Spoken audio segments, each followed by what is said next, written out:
Estaba a mitad de camino hacia el podio cuando el sonido de una silla arrastrándose violentamente contra el piso rompió el momento. Fue un sonido agudo, metálico, como un cuchillo rasgando tela, lo suficientemente fuerte como para dividir el aire en dos. El auditorio de la universidad en la Ciudad de México, que hasta hacía unos segundos zumbaba con murmullos de orgullo, aplausos educados y el crujir de las togas sintéticas, se quedó en un silencio sepulcral. Mis manos sudaban dentro de la tela negra de mi toga.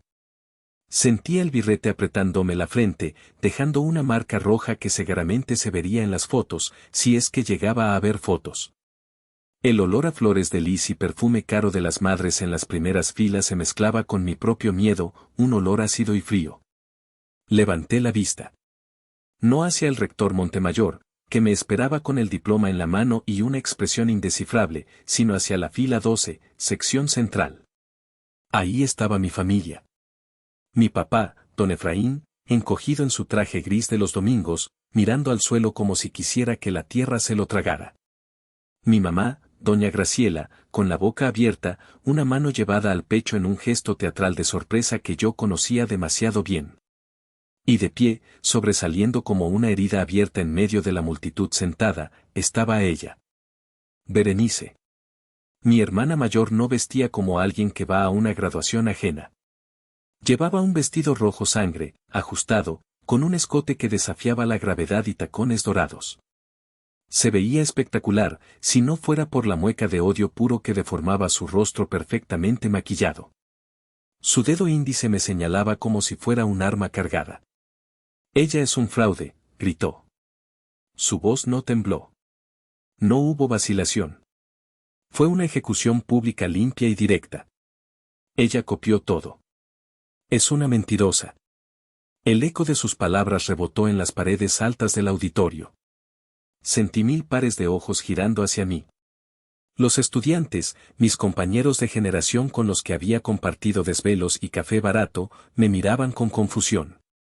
Los profesores ajustaban sus lentes.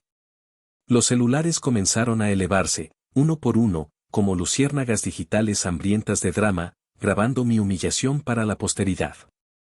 En ese instante, el tiempo pareció detenerse.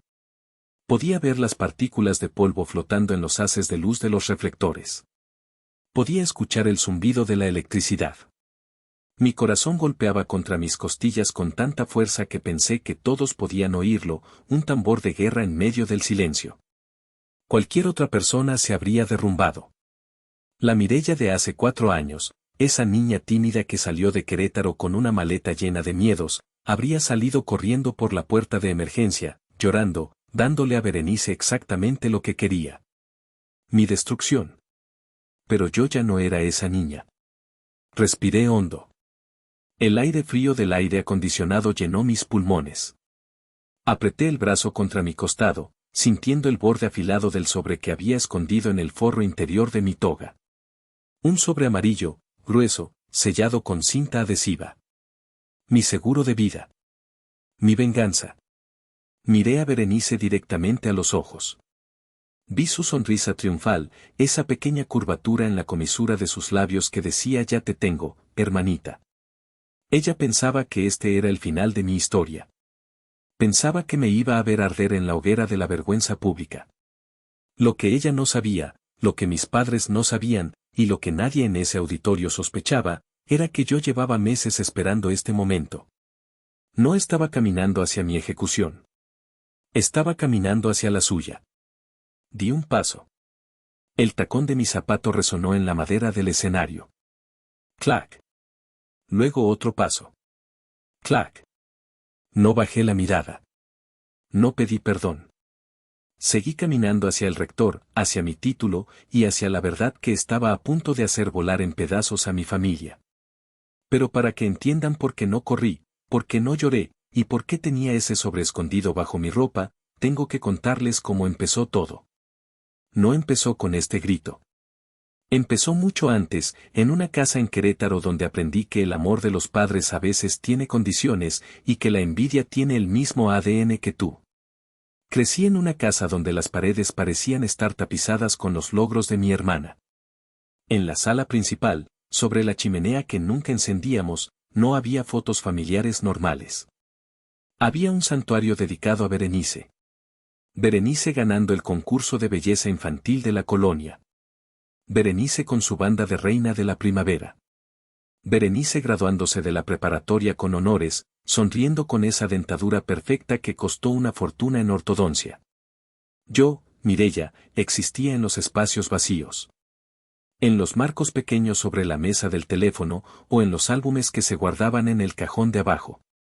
No me malinterpreten, mis padres no me maltrataban, al menos no físicamente. Nunca me faltó comida, ni techo, ni ropa. Pero me faltaba aire. El aire en esa casa lo consumía todo Berenice. Ella era 4 años mayor, más alta, más rubia, más carismática. Tenía ese don de gente que hace que los tíos le den el mejor regalo en Navidad y que los vecinos pregunten por ella antes de saludar. Yo era la callada. La que usaba lentes de armazón grueso, la que prefería leer en su cuarto que salir a las fiestas. La que sacaba 10 en matemáticas pero nadie lo celebraba porque Berenice se había roto una uña y eso era una tragedia nacional. Recuerdo un incidente específico que marcó mi infancia. Fue mi cumpleaños número 10. Mi mamá, doña Graciela, estaba organizando la fiesta en el jardín. Yo le había pedido, casi suplicado, un pastel de chocolate. Odiaba las fresas, de hecho, me provocaban una leve reacción alérgica, se me hinchaba la lengua y me salían ronchas. Todo el mundo en la familia lo sabía. Llegó el momento de cantar las mañanitas. Mi papá, don Efraín, entró cargando una caja enorme de la pastelería más cara de Querétaro. Yo sonreí, emocionada. Pero cuando abrieron la caja, el olor dulce y penetrante me golpeó. Era un pastel de fresas con crema. Enorme, rosado, brillante. Mamá, dije en voz baja, sintiendo un nudo en la garganta. Soy alérgica a las fresas. Mi madre ni siquiera me miró. Estaba ocupada acomodando el cabello de Berenice para la foto. Ay, Mireya, no seas aguafiestas, dijo con ese tono despectivo que usaba cuando yo complicaba las cosas. A tu hermana le encantan las fresas. Además, el de chocolate se ve muy feo en las fotos, muy oscuro. Solo quítale la fruta y cómete el pan. Miré a mi papá buscando ayuda. Él sabía. Él me había llevado al doctor la última vez que comí una por error. Pero don Efraín, el hombre que debía protegerme, solo suspiró, se ajustó el cinturón y miró hacia otro lado. Evitó mi mirada. En esa casa, la paz de mi madre y los caprichos de Berenice valían más que mi salud. Ese día no comí pastel. Me senté en una esquina viendo cómo Berenice, que ni siquiera era su cumpleaños, soplaba las velas de broma y recibía los elogios de todos por lo bonita que se veía su vestido. Aprendí una lección valiosa ese día: para sobrevivir en esta familia, tenía que ser invisible. Si no pedía nada, no me podían negar nada. Si no brillaba, no podían intentar apagarme. Los años pasaron. Berenice fue a la universidad local, estudió comunicaciones, fue la chica más popular, y luego, se estancó. Empezó una maestría que dejó a los 3 meses porque era muy aburrida. Tuvo 3 trabajos y los dejó todos porque los jefes le tenían envidia. Regresó a vivir a casa de mis padres a los 25 años, ocupando su antigua habitación y, poco a poco, ocupando toda la energía de la casa nuevamente. Yo, mientras tanto, planeaba mi escape. Estudiaba en silencio, ahorraba cada peso que mi papá me daba a escondidas y apliqué a la Universidad Nacional en la Ciudad de México. Cuando llegó la carta de aceptación, con una beca del 80% por excelencia académica, pensé que mis padres estarían orgullosos. Puse la carta sobre la mesa de la cena. Mamá la leyó, frunció el ceño y dijo: ¿te vas a ir tan lejos? ¿Y quién me va a ayudar con la casa ahora que tu hermana está tan deprimida? Berenice, que estaba comiendo una ensalada con desgano, soltó una risa seca. Déjala que vaya, mamá, dijo, mirándome como si fuera un insecto interesante. La ciudad se la va a comer viva. Mireya no tiene carácter. Va a regresar llorando en un mes. Esa mirada. No era solo burla. Había algo más oscuro en sus ojos. Era miedo.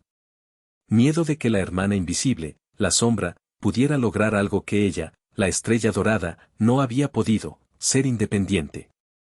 Hice mis maletas esa misma noche. No quería darles tiempo de convencerme de que me quedara. Empaqué mis libros, mi ropa sencilla, y mis ahorros. Mi papá me llevó a la terminal de autobuses al amanecer. Durante el trayecto, apenas hablamos. Él mantenía las manos firmes sobre el volante de su vieja camioneta, pero yo veía cómo se le tensaba la mandíbula. Mireya, me dijo justo antes de que me bajara, metiéndome un rollo de billetes en la mano. Son 3,000 pesos. Es lo que pude juntar sin que tu madre se diera cuenta. Cuídate mucho, hija. Y perdóname. No le pregunté que tenía que perdonarle. Lo sabía.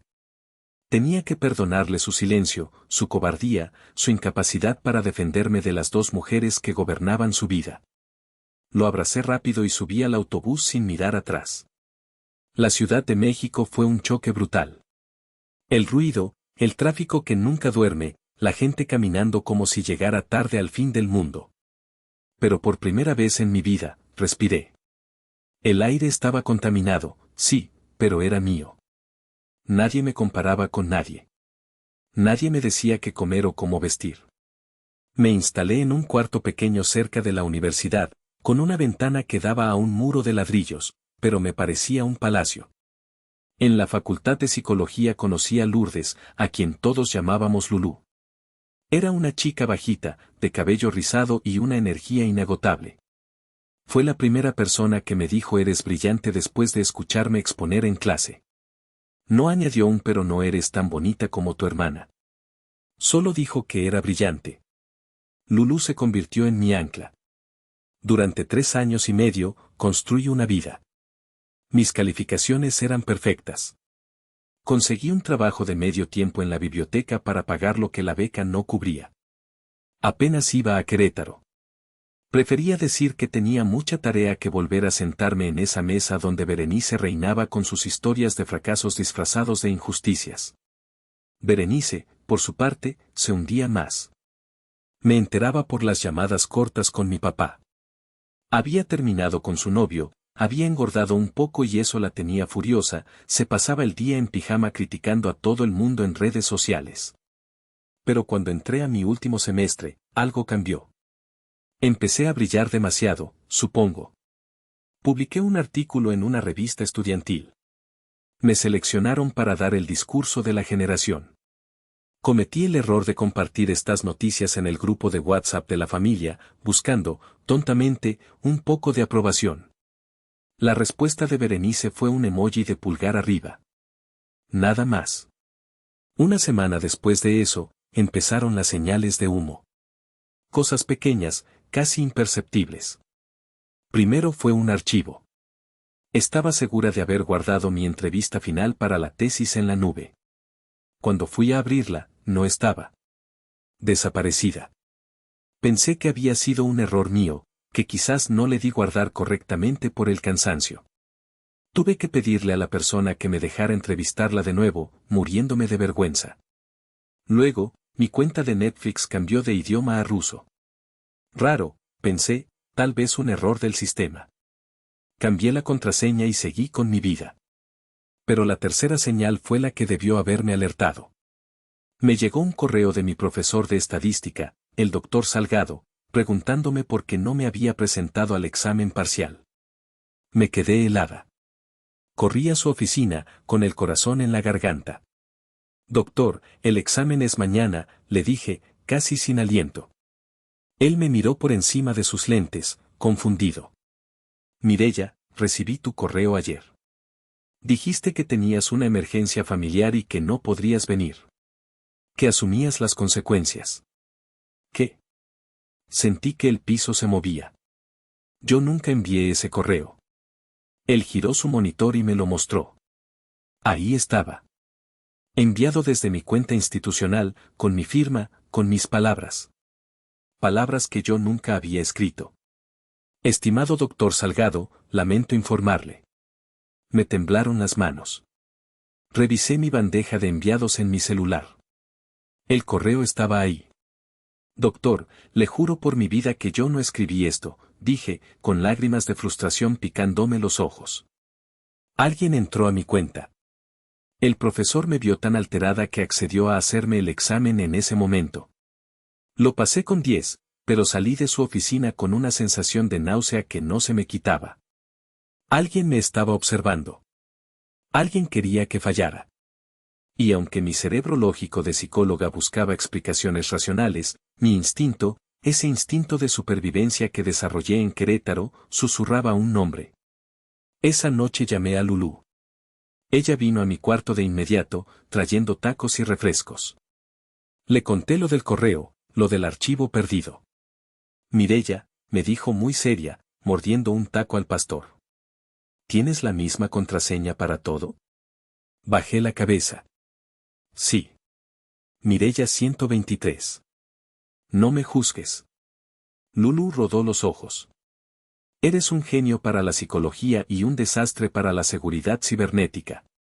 Cambia todo. Ahorita. Lo hice. Cambié contraseñas, puse verificación en 2 pasos. Pensé que con eso bastaría. Pensé que había sido algún hacker aburrido o algún virus. Me negaba a creer que alguien cercano a mí pudiera odiarme tanto como para intentar sabotear mi carrera. Era demasiado retorcido, demasiado cinematográfico. Pero la tranquilidad duró poco. Apenas 2 semanas. Estaba en la biblioteca terminando el marco teórico de mi tesis cuando mi teléfono vibró. Era una notificación de la aplicación del banco. Saldo insuficiente para completar la transacción. Fruncí el ceño. Estaba intentando pagar mi renta, 3.500 pesos. Sabía que tenía dinero. La beca semestral acababa de ser depositada hacía 3 días, 45.000 pesos. Era todo mi dinero para vivir los próximos 6 meses. Renta, comida, transporte, materiales. Abrí la aplicación con dedos temblorosos. La pantalla de carga parecía tardar una eternidad. Cuando por fin aparecieron los números, sentí que me daban un puñetazo en el estómago. Saldo disponible, 0 pesos con 50 centavos. No podía respirar. Actualicé la página. 0 pesos. Revisé los movimientos. Había una transferencia hecha hacía 2 días. Transferencia a cuenta externa. Todo el dinero. Los 45.000 pesos habían volado. Salí de la biblioteca corriendo, marcando al banco. Me contestó una grabación, luego un ejecutivo con voz aburrida que me dijo que la transacción se había hecho con mis claves de seguridad, desde mi banca en línea. Que no parecía un fraude, sino una transferencia autorizada. Me senté en la banqueta, afuera de la facultad, viendo pasar los coches. El ruido de la ciudad se volvió un zumbido lejano. No tenía dinero. No tenía para pagar la renta. La dueña de mi cuarto, una señora estricta que no perdonaba ni un día de retraso, me iba a echar. Llamé a mi casa. No quería hacerlo, pero no tenía opción. El teléfono sonó 4 veces antes de que contestara mi mamá. Bueno. Mamá, soy yo, dije, tratando de que no se me quebrara la voz. Tengo un problema. Me robaron el dinero de la beca. Hubo un silencio al otro lado de la línea. Luego, la voz de mamá, fría como el hielo, Mireya, por favor. Tu hermana ya me contó. ¿Qué? ¿Qué te contó Berenice? Que te gastaste el dinero en un viaje con ese muchacho, ese tal, no sé cómo se llama. Que te vio las fotos en Instagram. ¿De qué estás hablando, mamá? No tengo novio. No fui a ningún viaje. Me hackearon la cuenta. Ay, hija, ya estás grandecita para mentir, suspiró mamá. Berenice me enseñó las fotos. Muy bonitas las playas, por cierto. Pero no esperes que nosotros paguemos tus irresponsabilidades. Tu papá está muy decepcionado. Mamá, escúchame. Es mentira. No me grites, Mireya. Arréglatelas como puedas. Ya eres una adulta. Colgó. Me quedé mirando el teléfono, incrédula. Berenice.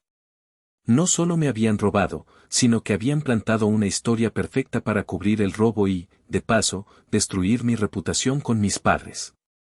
Fotos falsas. Una narrativa construida meticulosamente.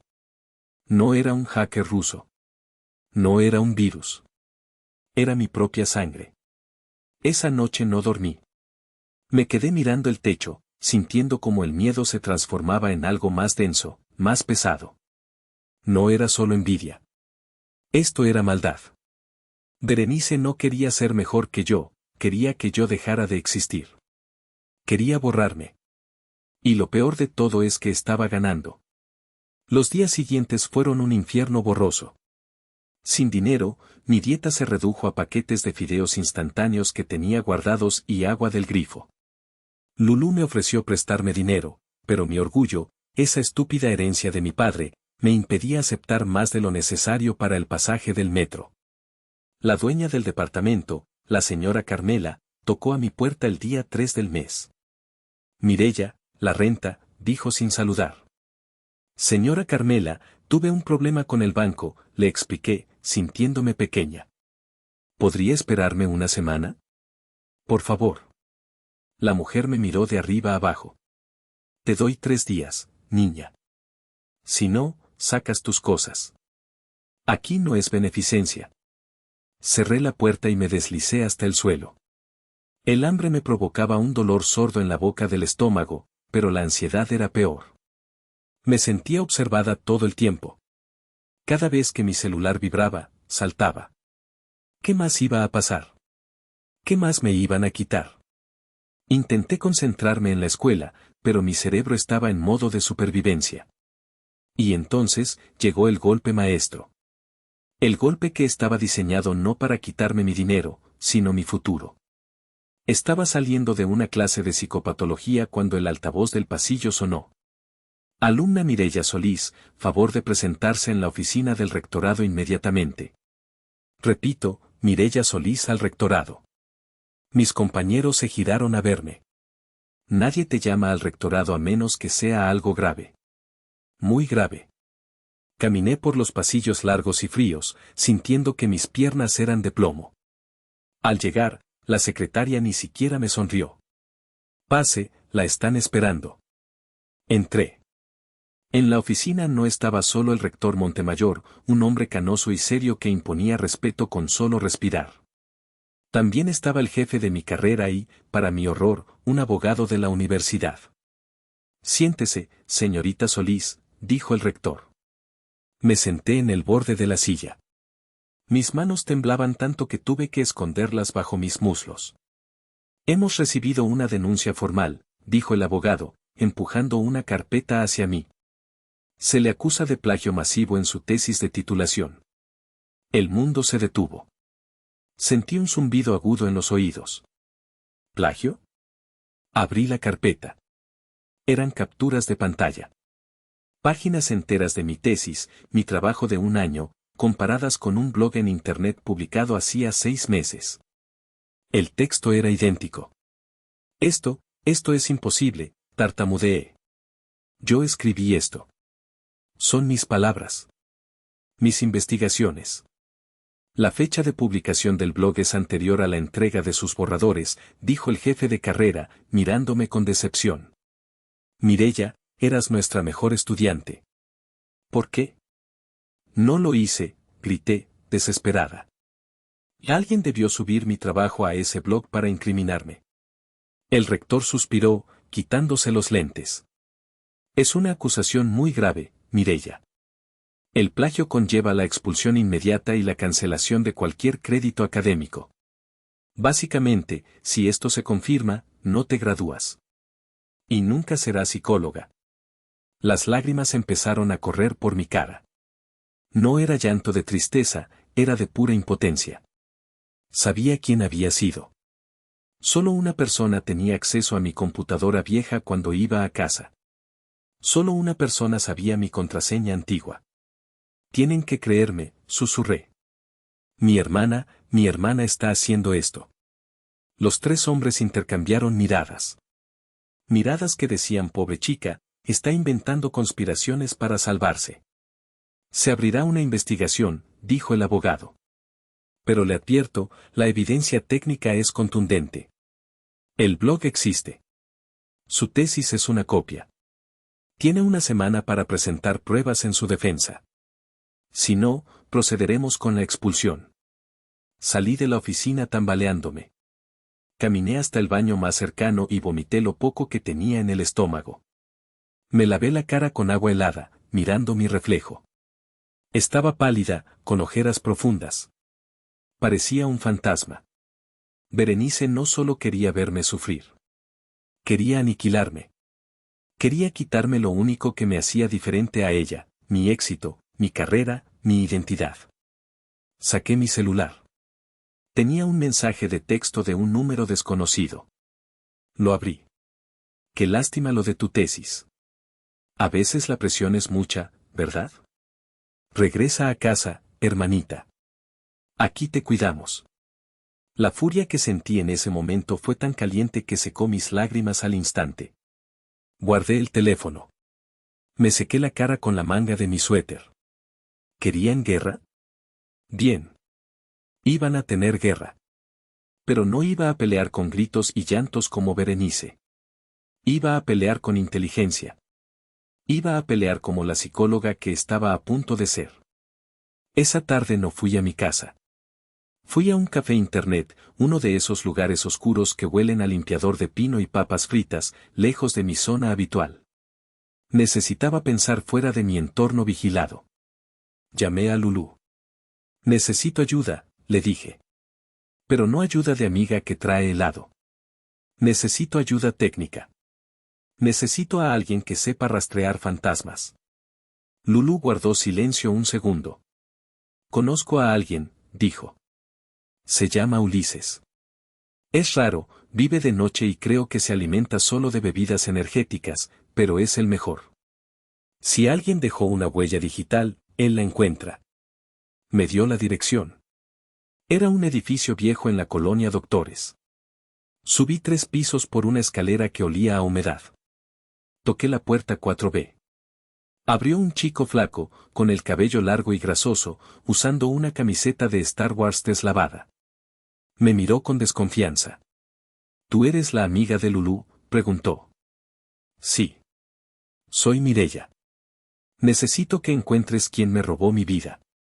Ulises me dejó pasar.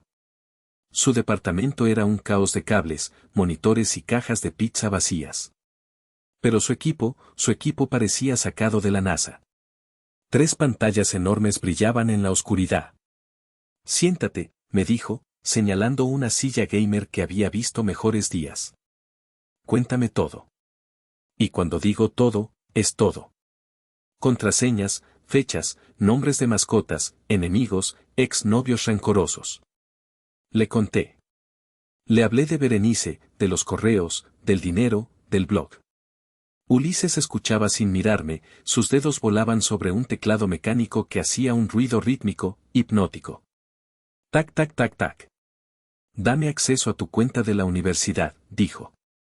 Se la di. Él tecleó una serie de comandos en una pantalla negra con letras verdes. Parecía una película, pero era mi realidad. Mira esto, dijo después de 20 minutos. Me acerqué. Señalaba una línea de código. Aquí está el acceso al correo que canceló tu examen. La IP no es de la ciudad. Es de Querétaro. Mi corazón dio un vuelco. ¿Puedes saber la dirección exacta?, pregunté. Ulises sonrió de lado. La IP te da una zona, pero para saber la casa exacta, necesito que te conectes a esa red Wi-Fi. Necesito el número MAC del dispositivo que usaron. Básicamente, el ADN de la computadora del atacante. Tengo que ir a mi casa, dije, entendiendo lo que debía hacer. Exacto. Tienes que ir al nido de las víboras. Y tienes que llevar esto. Me dio una memoria USB pequeña, negra. Conéctala a la computadora de tu hermana si puedes. O si no, ejecuta este programa en tu celular cuando estés conectada a su Wi-Fi. Va a escanear todos los dispositivos de la red y me va a mandar los registros. Tomé la memoria como si fuera un arma nuclear. ¿Cuánto cobras?, le pregunté, recordando que no tenía ni un peso. Ulises me miró y luego miró mis zapatos desgastados. Lulú me dijo que eres lista. Si ganas, me pagas 5,000 pesos. Si pierdes y te expulsan, me invitas una pizza y quedamos a mano. Odio a los bullies, Mireya. Y tu hermana suena como la reina de los bullies. Acepté el trato. Al día siguiente, tomé el primer autobús a Querétaro. Pagué el boleto con las monedas que saqué de un frasco de propinas que tenía guardado. Durante las 3 horas de viaje, ensayé mi papel. No podía llegar enojada. No podía llegar acusando. Tenía que llegar derrotada. Tenía que ser la Mireya que Berenice quería ver, rota, humillada, necesitada de ayuda. Llegué a la casa familiar a la hora de la comida. Domingo. El olor a mole poblano salía por la ventana. Mi estómago rugió, recordándome que no había comido bien en días. Toqué el timbre. Abrió mi mamá. Al verme, su expresión se suavizó un poco, pero seguía habiendo esa barrera de decepción. Mireya, dijo. Pensé que no vendrías. Pasa. Entré. En la mesa estaban mi papá y Berenice. Berenice estaba radiante, sirviéndose un vaso de agua de Jamaica. Al verme, sonrió. Hermanita, exclamó. ¡Qué milagro! Mamá dijo que estabas en problemas. ¿Ya se te acabó el dinero de tus vacaciones? Me tragué el orgullo, el enojo y las ganas de gritarle. Bajé la cabeza y dejé que mis hombros cayeran. Sí, dije con voz temblorosa. Tenían razón. No puedo con todo. La ciudad es muy difícil. Creo que voy a dejar la escuela. El silencio en la mesa fue absoluto. Luego, vi cómo los ojos de Berenice brillaban con una alegría perversa. Había funcionado. Ella bajó la guardia. Ay, nena, dijo, levantándose para abrazarme. Su perfume era empalagoso. Lo sabía. Siempre fuiste muy frágil para ese mundo. Pero no te preocupes, aquí estás segura. Siéntate, come algo. Me senté. Mientras comía, fingiendo gratitud, mi mano derecha estaba bajo la mesa, sosteniendo mi celular. Activé el programa de Ulises. Escaneando red. Decía la pantalla. Necesitaba tiempo. Necesitaba que Berenice se distrajera para poder acercarme a su laptop. Oye, Bere, le dije, usando mi voz más inocente. ¿Podría usar tu computadora un momento? Necesito mandar mi carta de baja a la universidad. Mi laptop se descompuso. Berenice me miró un segundo. Dudó. Pero la satisfacción de verme escribir mi propia renuncia era demasiado dulce para resistirse. Claro, dijo, señalando hacia la sala. Está en la mesita. La clave es mi cumpleaños, ya sabes. 0508. Me levanté. Mis piernas temblaban. Caminé hacia la sala. Ahí estaba la laptop plateada. El arma del crimen. Me senté, la abrí y tecleé la contraseña. Entré. Conecté la USB de Ulises. Una pequeña ventana negra apareció y desapareció en un segundo. El software estaba haciendo su trabajo, copiando registros de navegación, historial de ubicaciones, direcciones MAC. Mientras la barra de carga invisible avanzaba, mis ojos se desviaron a una carpeta en el escritorio titulada Proyectos. La curiosidad me ganó. Hice clic. Dentro no había currículums ni trabajos. Había subcarpetas con nombres extraños. Tesis, banco, fotos. Abrí la carpeta fotos. Ahí estaban. Fotos mías bajadas de mi Facebook antiguo, pero editadas con Photoshop. Yo en una playa en Cancún, yo con una botella de tequila en la mano. Eran montajes burdos, pero suficientes para engañar a mis padres que no sabían nada de tecnología. Abrí la carpeta tesis. Ahí estaba mi archivo original. Y al lado, un archivo de texto con las instrucciones para subirlo al blog retroactivo. Sentí náuseas. Tener la confirmación era diferente a sospecharlo. Ver la frialdad con la que había organizado carpetas para destruirme era aterrador. Mireya. Ya terminaste, gritó Berenice desde el comedor. Y ya casi, grité de vuelta, cerrando las ventanas rápidamente. El internet está lento. Saqué mi celular y tomé fotos de la pantalla, por si acaso la USB fallaba. Fotos de las carpetas, de los archivos, de las fechas de modificación. En ese momento, escuché pasos. Berenice entró a la sala. Me tensé. ¿Qué tanto haces?, preguntó, su voz ya no tan dulce. Sus ojos recorrieron la pantalla. Yo tenía abierto un documento en blanco de Word, fingiendo escribir mi renuncia. Nada, es que no encuentro las palabras, dije, haciendo mi mejor actuación de víctima. Es difícil aceptar que fracasé. Berenice se relajó. Se recargó en el marco de la puerta, cruzando los brazos. Pues acéptalo rápido. Siempre supimos que esto pasaría. Tú no eres especial, Mireya. Solo tuviste suerte un tiempo. Pero la suerte se acaba. El talento es lo que cuenta. Y tú naciste para ser sombra. Sus palabras me dolieron más que el robo del dinero. Naciste para ser sombra. Gracias por el apoyo, hermana, dije, desconectando la USB discretamente y guardándola en mi bolsillo. Ya terminé. Mañana la envío. Regresé al comedor. Mi papá estaba terminando su café. Me miró con ojos tristes. ¿De verdad te vas a rendir, hija?, preguntó en voz baja. Miré a mi padre. Quería gritarle. Quería decirle, tu hija favorita es un monstruo. Y mira lo que hizo. Pero no podía. No todavía. Si hablaba ahora, Berenice lloraría, negaría todo, diría que yo planté los archivos. Necesitaba que la trampa fuera ineludible. No me estoy rindiendo, papá, dije, dándole un beso en la frente. Solo estoy tomando impulso. Me fui esa misma tarde. Cuando subí al autobús de regreso a la Ciudad de México, sentí el peso de la USB en mi bolsillo. Pesaba toneladas. Ahí llevaba la verdad. Ahí llevaba la bomba que iba a destruir mi familia. Al llegar a la ciudad, fui directo con Ulises. Él conectó la memoria y sus ojos se abrieron como platos. Esto es oro puro, dijo. Tengo las IP, tengo los accesos al blog desde esta máquina, tengo las transferencias bancarias, espera. ¿Qué?, pregunté, acercándome. Ulises señaló la pantalla. Las transferencias. No solo te robó a ti. Mira esto. Hay transferencias desde la cuenta de ahorros de tu papá hacia la cuenta de ella. Pequeñas, de 500, 1000 pesos. Durante años. Y luego, mira esta grande. 10,000 pesos la semana pasada. Me tapé la boca. Mi papá se quejaba siempre de que el dinero no rendía, de que la pensión se iba como agua. Berenice le había estado robando a nuestros padres hormiga a hormiga, y ahora a mí.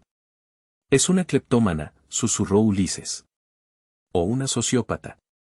Probablemente ambas, respondí. Ya tenemos todo, Mireya. ¿Qué vas a hacer? ¿Vas a la policía? Negué con la cabeza. La policía tardaría meses. Berenice encontraría la forma de sobornar o llorar para salir del paso. Necesitaba algo definitivo. Algo que le quitara su público. Algo que le quitara su máscara frente a todos los que ella valoraba.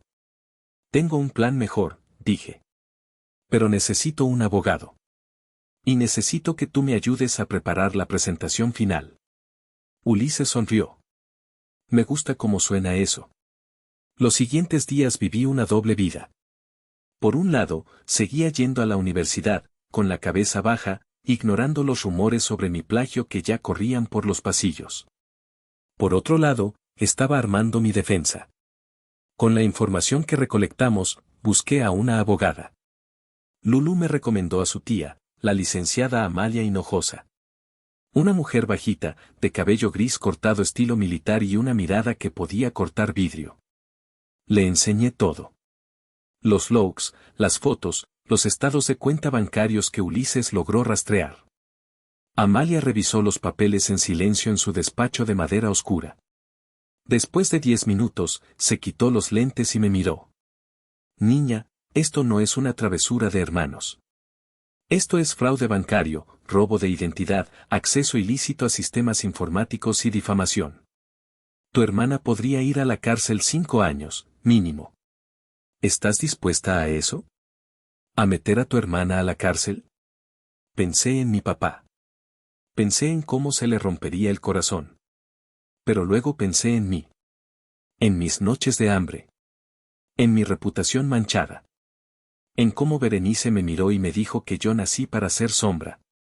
Ella no tuvo piedad conmigo, dije con voz firme. Yo no tendré piedad con ella. Quiero justicia. Amalia asintió, satisfecha. Bien. Entonces vamos a prepararnos. Pero no vamos a disparar todavía. Vamos a dejar que ella crea que ganó. El golpe tiene que ser en el momento preciso. ¿La graduación? Pregunté. Amalia sonrió. Exacto. Pero necesitamos que la universidad esté de nuestro lado. No podemos hacer un escándalo sin el respaldo del rector. Conseguimos una cita con el rector Montemayor 3 días antes de la ceremonia. Entramos por la puerta trasera para que nadie nos viera. Cuando el rector vio las pruebas, su rostro pasó del escepticismo a la furia roja. Esto es inaceptable, dijo, golpeando su escritorio.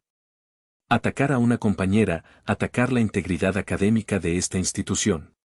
Voy a expulsarla de la asociación de exalumnos ahora mismo. No, rector, lo detuve. Todavía no. Necesito que me deje graduarme. Necesito subir a ese escenario. Y necesito que, cuando ella intente arruinarlo, usted sepa qué hacer. Le explicamos el plan. El plan A19. El rector dudó un momento. Era arriesgado.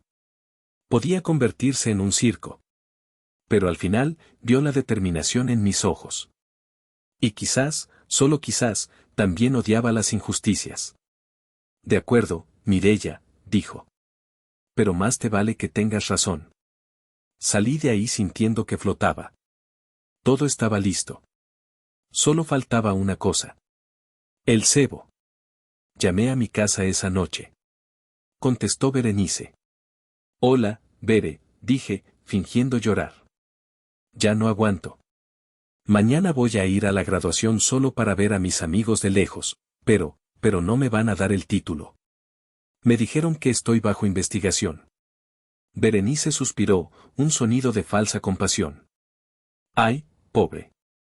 Bueno, al menos ve a despedirte. Nosotros iremos para apoyarte, aunque sea de lejos. Mamá quiere ir. Ya sabes cómo es. Sabía que iría. No se perdería el espectáculo de mi fracaso por nada del mundo. Iba a ir vestida de gala para celebrar mi funeral académico. Colgué el teléfono y miré mi pequeño cuarto por última vez. Mañana, todo cambiaría. Mañana, la sombra se comería a la luz. Y hola a todos. Si esta historia los tiene al borde del asiento, por favor denle me gusta al video y suscríbanse al canal ahora mismo. Me ayuda muchísimo a seguir creando contenido.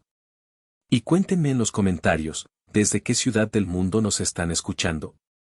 Y quiero leerlos a todos. Ahora sí, volvamos a la historia. Nota, en el esquema original hubo un pequeño traslape cronológico en el acto 2. Para mantener la estructura de 12.000 palabras y la narrativa fluida, en este acto 3 profundizaremos en los detalles técnicos y emocionales de la investigación que se resumieron brevemente antes, dando el peso necesario a la fase de detective. Regresemos un poco en el tiempo, a esos días frenéticos entre el descubrimiento de Ulises y la visita al abogado.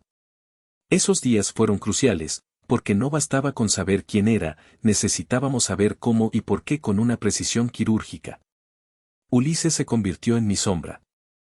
Pasábamos noches enteras en su departamento. El olor a café rancio y la luz azul de los monitores se volvieron mi hábitat natural. Mira esto, Mireya, me dijo una madrugada, señalando una gráfica compleja en su pantalla. Era el rastro del dinero. Habíamos encontrado los 45,000 pesos. No habían desaparecido en el éter. Habían viajado. De mi cuenta de banco, pasaron a una cuenta de PayPal temporal creada con un correo desechable, princesa88@mail.com. De ahí, el dinero se fragmentó. Una parte fue a una tienda en línea de bolsos de lujo. Compra confirmada, bolso Louis Vuitton, modelo Neverfull, 20,000 pesos. Otra parte fue a una clínica de estética en Querétaro. Pago de tratamiento, botox y rellenos dérmicos, 15,000 pesos. El resto se gastó en ropa y cenas en restaurantes caros. Me quedé mirando la pantalla, sintiendo una mezcla de asco y dolor. Mi beca. El dinero que necesitaba para comer, para pagar la renta, para sobrevivir, ella se lo había inyectado en la cara y se lo había colgado del brazo. Berenice no necesitaba el dinero. Mis padres le daban todo. Lo hizo porque podía. Lo hizo porque ver ese dinero en mi cuenta le molestaba. Para ella, yo no merecía tener 45,000 pesos. Yo no merecía tener opciones. Imprimimos cada recibo. Ulises logró, mediante ingeniería social, obtener las confirmaciones de envío de la tienda de bolsos. La dirección de entrega, calle Hidalgo 45, Querétaro. La casa de mis padres. A nombre de Berenice Solís. Ya no hay duda, dijo Ulises, recostándose en su silla y haciendo crujir sus nudillos. Tenemos el arma, el cuerpo del delito y las huellas dactilares. Pero había algo más. Algo que me inquietaba. El blog de plagio. Ulises rastreó el dominio. Había sido comprado hacía 6 meses, sí, pero el contenido había sido modificado recientemente. Usando una herramienta de archivo web, descubrimos que originalmente ese blog era de recetas de cocina abandonado. Berenice, o alguien a quien ella pagó, seguramente con mi dinero, compró el dominio viejo, borró las recetas y subió mi tesis cambiando la fecha de los metadatos. Era sofisticado. Demasiado sofisticado para Berenice, que apenas sabía usar Excel. ¿Quién le ayudó?, pregunté. Ulises tecleó furiosamente. Rastreó el pago del dominio.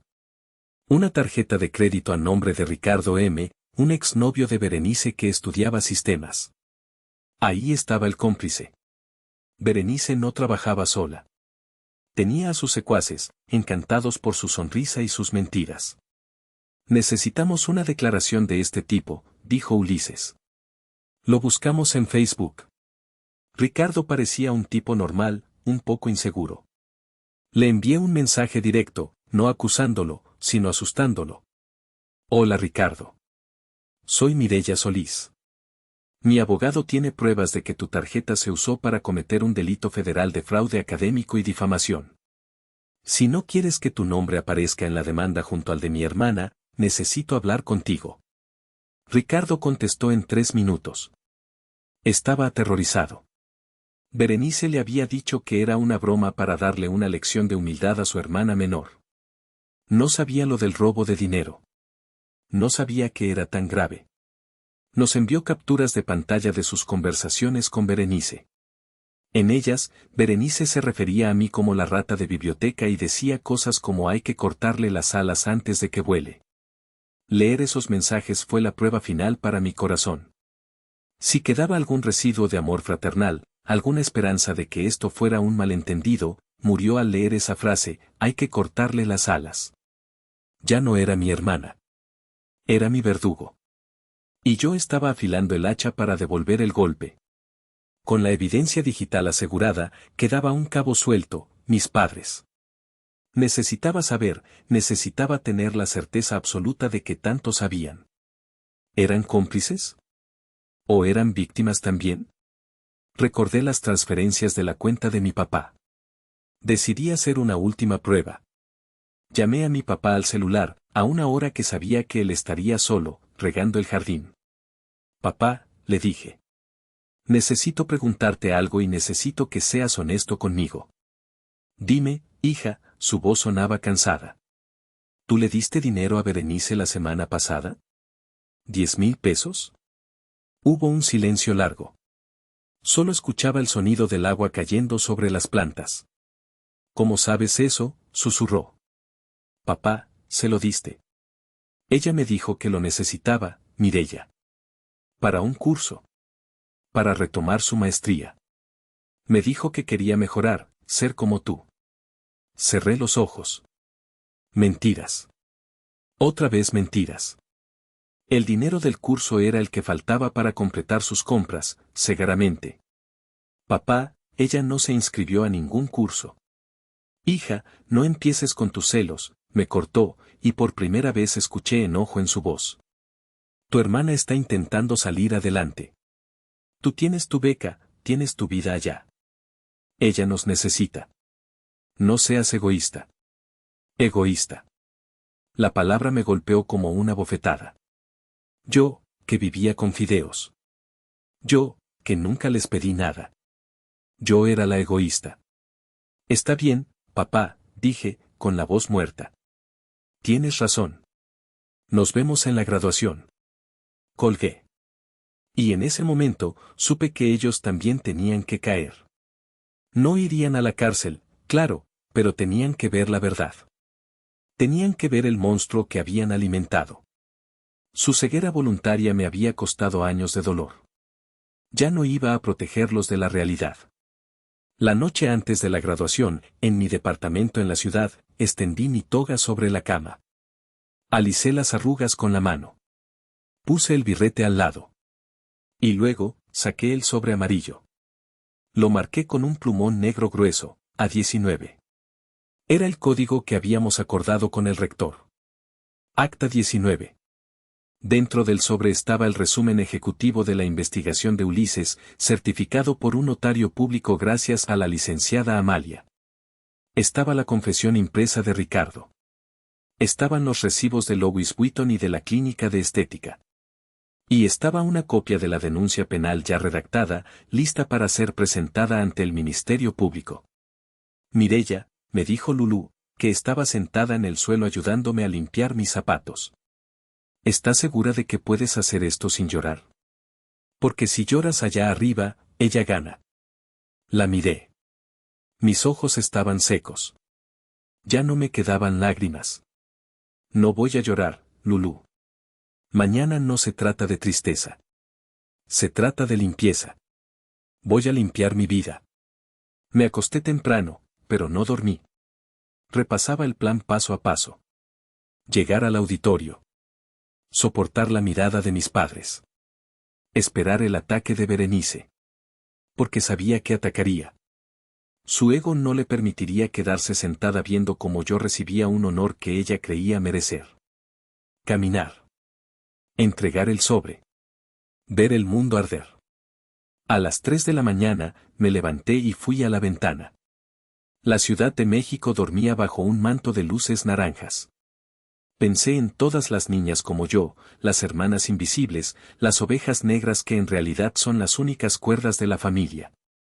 Esto es por nosotras, susurré al vidrio frío. El amanecer llegó con un cielo gris y plomizo. Perfecto. Me vestí con cuidado. Debajo de la toga, me puse mi mejor vestido, uno azul marino, sencillo pero elegante. Me maquillé para resaltar mis ojos, no para esconderlos. Tomé el sobre 19. Lo deslicé en el bolsillo interior que había cosido yo misma en la toga la noche anterior. Quedaba justo sobre mi corazón. Estaba lista. 2 días antes de la graduación, tuve la reunión final con la licenciada Amalia. Necesitaba estar segura de que legalmente estábamos blindados. En su oficina, Amalia me sirvió un café fuerte. Mireya, quiero que entiendas lo que va a pasar cuando entregues ese sobre, dijo, mirándome fijamente. No hay vuelta atrás. En el momento en que el rector abra eso y llame a seguridad, se convierte en un asunto oficial. La policía entrará. Tu hermana será detenida frente a cientos de personas. ¿Estás lista para ver a tu madre gritar?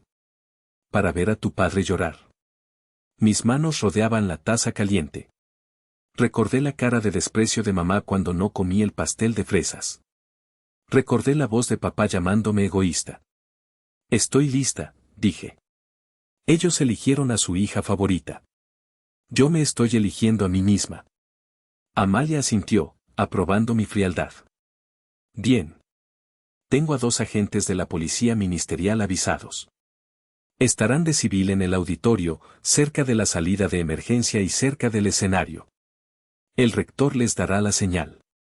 El cargo principal será fraude genérico y robo de identidad. Como la suma es de los montos menores, no podrá salir bajo fianza inmediatamente. Pasará al menos 48 horas en los separos. 48 horas. Berenice, la princesa, durmiendo en una celda de concreto. La imagen me pareció justa. Y sobre la demanda civil, continuó Amalia.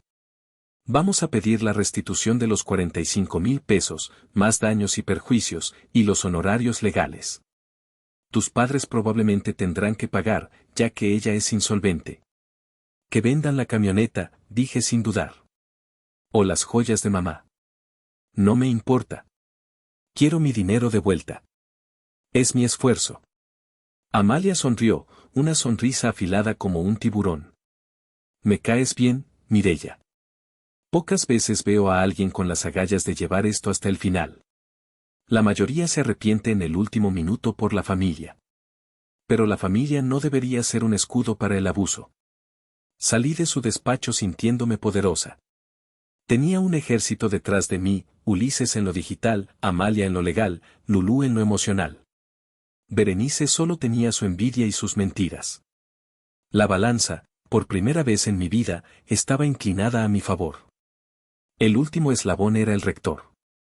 Ya habíamos hablado, pero la mañana de la graduación, 1 hora antes de la ceremonia, me pidió verme brevemente en la parte trasera del escenario. Estaba ajustándose su toga de terciopelo. Me vio llegar y me hizo una seña para que me acercara. Mireya, dijo en voz baja. ¿Sigues firme? Sí, rector. Espero que tu hermana actúe como predijiste. Porque si no hace nada, si se queda callada, no podemos hacer nada nosotros. No podemos arrestarla por mirarte feo. Lo hará, aseguré. Ella no puede evitarlo. Es patológica. Cuando escuche que me graduó con honores summa cum laude, va a estallar. Ella no sabe lo de los honores. Cree que apenas pasé. El rector levantó una ceja. ¿Summa cum laude? Felicidades. No sabía que habías mantenido el promedio con todo este estrés. El estrés es mi motor, respondí. Muy bien. La señal es el sobre. Si me entregas el sobre, yo activo a seguridad. Si no me lo entregas, asumiré que te arrepentiste y dejaremos que se vaya, y procederemos legalmente el lunes en silencio. Se lo entregaré, prometí. El auditorio empezaba a llenarse. Escuchaba el rumor de la gente entrando. Risas, saludos. Mi estómago se revolvió, pero respiré hondo. Salí a buscar mi lugar en la fila de graduados. Mis compañeros me saludaban, algunos con cautela por los rumores de plagio, otros con cariño. Yo mantenía la cabeza alta. Hoy, todos sabrían la verdad. Vi entrar a mi familia. Desde mi asiento asignado en el escenario, por ser de honor, tenía una vista panorámica. Vi el vestido rojo de Berenice. Vi cómo empujaba a una señora para ganar un mejor asiento. Vi cómo sacaba su celular y se tomaba selfies, ignorando a mi papá que parecía mareado. Ella estaba en su elemento. Pensaba que era la protagonista. Pobre ilusa. La ceremonia comenzó. Los discursos fueron largos y aburridos. El calor aumentaba. Yo contaba los minutos. 300 nombres antes que el mío. 200. 100. Y entonces, el secretario académico se acercó al micrófono. Llegamos a los reconocimientos especiales, dijo su voz retumbando en las bocinas. A continuación, los alumnos con los promedios más altos de la generación. Vi a Berenice tensarse en su asiento. ¿Promedios más altos? Eso no estaba en su guión. Ella esperaba que me llamaran al final, con los rezagados. Mireya Solís, anunció el secretario. Promedio de 9.9. Mención honorífica y excelencia académica. El aplauso fue fuerte. Mis amigos gritaron. Me puse de pie. Y fue ahí. Justo ahí.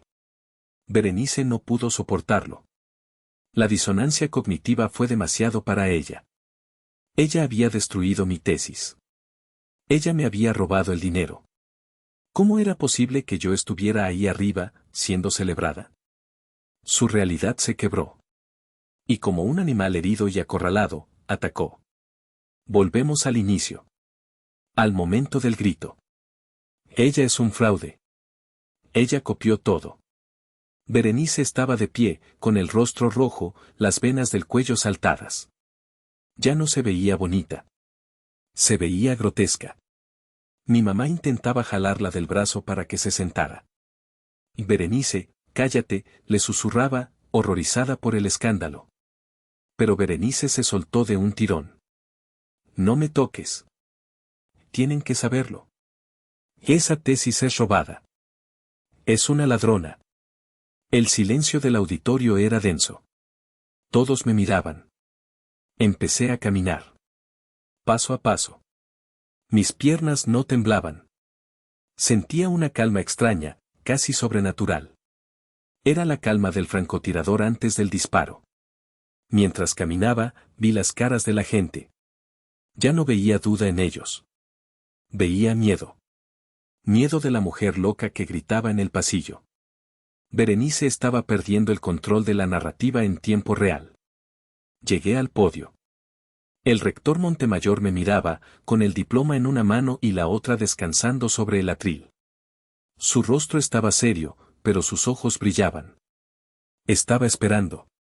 Extendí mi mano. Él me dio el diploma.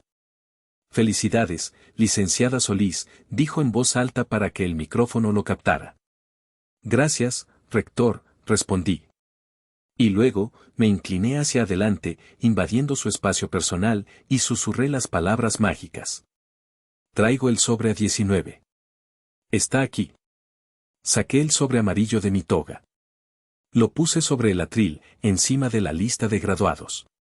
El color amarillo brilló bajo las luces como una señal de advertencia. El rector asintió, un movimiento casi imperceptible. Tomó el sobre. Luego, levantó la vista hacia la cabina de sonido y hacia las puertas laterales. Hizo un gesto con la mano. 2 dedos levantados. La música solemne de fondo se detuvo abruptamente. En el pasillo, Berenice seguía gritando, ahora dirigiéndose a los padres de alrededor. Pregúntenle. Revisen sus cuentas. Ella me robó dinero a mí. De pronto, las puertas laterales se abrieron con un golpe seco. 4 hombres entraron. 2 vestían uniformes de seguridad de la universidad. 2 vestían trajes civiles, pero llevaban placas colgadas al cuello. Policía de investigación. Caminaron rápido, con propósito, directo hacia la fila 12. El auditorio contuvo el aliento. Berenice, al verlos, sonrió. Creyó que venían por mí. Creyó que sus gritos habían funcionado y que me iban a bajar del escenario. Sí. Allá está. Arréstenla, gritó Berenice, señalándome triunfante. Pero los oficiales pasaron de largo del escenario. Siguieron caminando por el pasillo central. Y se detuvieron justo frente a ella. Berenice Solís, dijo uno de los agentes, su voz firme y clara. Queda usted detenida por presunto fraude bancario, robo de identidad y falsificación de documentos. Berenice bajó el brazo lentamente. Su sonrisa se desmoronó como un castillo de arena. ¿Qué? Susurró. No. No, se equivocan. Es ella. Es mi hermana. El agente sacó un par de esposas metálicas. Brillaron bajo la luz. Ponga las manos en la espalda, señorita. Ahora. El caos se desató. Mi mamá soltó un grito desgarrador. No. Mi hija no. Es un error. Se aferró a Berenice, tratando de protegerla de los policías. Mi papá se levantó, pálido como un papel, llevándose la mano al pecho. Suelten a mi hija. Efraín, haz algo, gritaba mamá. Berenice empezó a patalear. Mireya. Diles que es mentira. Diles la verdad. Desde mi posición elevada en el escenario, yo observaba todo como una diosa vengativa. Me acerqué al micrófono. El rector no me detuvo. La verdad, dije, y mi voz amplificada llenó cada rincón del salón, acallando los murmullos. La verdad es que me robaste 45,000 pesos de mi beca, Berenice. La verdad es que compraste un bolso Louis Vuitton con el dinero de mi renta. La verdad es que falsificaste mi tesis. Y la verdad es que todo está en ese sobre que tiene el rector y en la orden de aprehensión que tienen los oficiales. Berenice me miró. Por primera vez en su vida, vi terror puro en sus ojos. Ya no había superioridad. Solo había la comprensión absoluta de que yo la había superado. Eres una maldita, aulló mientras los oficiales la esposaban. Te odio. Ojalá te hubieras muerto de chiquita. El público jadeó. Esa frase fue el clavo final en su ataúd social. Ya nadie podía dudar de quién era la villana. Los oficiales la arrastraron hacia la salida. Ella forcejeaba, perdiendo un zapato dorado en el proceso. La princesa salía de su reino no con una corona, sino con esposas y un zapato menos, gritando obscenidades. Amalia, mi abogada, apareció de la nada junto a mis padres. Les entregó unos papeles. Señores Solís, soy la abogada de Mireya. Tienen que acompañarnos a la delegación. Y les sugiero que busquen un buen abogado penalista, porque su hija mayor está en graves problemas. Vi a mi papá mirar hacia el escenario. Me buscó con la mirada. Yo sostuve la suya. No sonreí. No lloré. Solo lo miré con una seriedad infinita. Él bajó la cabeza, derrotado. Entendió que su silencio había causado esto. Se los llevaron. Mi familia dejó el auditorio dejando 3 sillas vacías y un silencio incómodo. El rector retomó el micrófono. Carraspeó. Continuemos con la ceremonia, dijo con voz calmada. Un aplauso para la licenciada Solís. El aplauso que siguió no fue educado. Fue estruendoso. Fue una ovación. Mis compañeros se pusieron de pie. Algunos vitoreaban. Habían presenciado justicia. Habían visto al débil vencer al fuerte. Bajé del escenario con mi diploma en la mano. Mis piernas, que habían estado firmes, empezaron a temblar un poco, pero por la adrenalina. Me senté en mi lugar. Lulú me abrazó tan fuerte que casi me rompe las costillas. Lo hiciste, me susurró al oído. Lo hiciste, cabrona. Sí. Lo hice. Han pasado 6 meses desde ese día. Berenice pasó 3 días en los separos antes de que mis padres lograran pagar la fianza. El proceso legal fue brutal. Las pruebas eran irrefutables. Para evitar la cárcel efectiva, tuvo que declararse culpable. Fue condenada a 3 años de libertad condicional, servicio comunitario obligatorio y restitución total del daño. Mis padres tuvieron que vender un terreno que tenían en las afueras de Querétaro para pagarme los 45,000 pesos más los gastos legales, que ascendieron a casi 100,000 pesos. No he vuelto a hablar con Berenice. Sé que está viviendo con mis padres, amargada, sin redes sociales. Parte de su condena fue la prohibición de usar dispositivos con internet por 1 año. Y trabajando en la tienda de abarrotes de un tío porque nadie más la contrata con sus antecedentes penales. Con mi papá hablé una vez. Me llamó hace 1 mes. Hija, me dijo, con la voz rota. Tu mamá está muy triste. La familia está destruida. No podrías perdonar y venir a Navidad. Miré mi pequeño departamento en la Ciudad de México. Ahora tengo un gato que se llama Justicia, un poco cursi, lo sé, pero me gusta. Tengo un trabajo en una clínica de psicología infantil. Tengo paz. Papá, le dije suavemente. La familia se destruyó hace años, cuando permitieron que ella me tratara así. Yo solo recogí los escombros. No voy a ir a Navidad. Y por favor, no me vuelvas a pedir que la perdone. El perdón se gana, no se regala. Colgué. A veces me duele. A veces extraño la idea de tener una familia. Pero luego recuerdo el grito en el auditorio. Recuerdo el hambre. Y recuerdo que yo nací para ser sombra, según ella. Pero las sombras solo existen cuando hay luz. Y ahora, la luz soy yo. Ayer mi papá me envió un mensaje diciendo que Berenice está en depresión y que por favor retire la demanda civil restante para que puedan sanar como familia. Yo borré el mensaje y bloqueé el número. ¿Fui demasiado cruel? ¿Debería haber aceptado las disculpas falsas por el bien de mis padres ancianos? ¿O hice lo correcto al protegerme a mí misma? Déjenme su opinión en los comentarios, los leo a todos. Y si esta historia de justicia les gustó, por favor suscríbanse al canal y denle like al video para que YouTube nos recomiende a más personas. Nos vemos en la próxima historia.